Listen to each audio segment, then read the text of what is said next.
音乐大师杨三郎作曲的《港都夜舞》，这个港都记的就是家人，其中有一句歌词是安尼唱的：海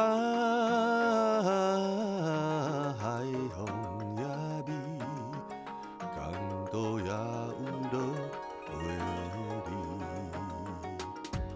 台湾这几年吼，愈来愈流行食早午餐的。早午餐伫英语就是 brunch，brunch 就是以早顿的 breakfast， 甲中昼顿的 lunch， 甲做伙变做一个新的字，叫做 brunch。伫香港嘛是流行食盐茶、食早茶，哦，迄个甲早午餐意思差不多。但是咱台语内底吼嘛无早午餐这个字啊，毋过有一个词叫做食半豆啊。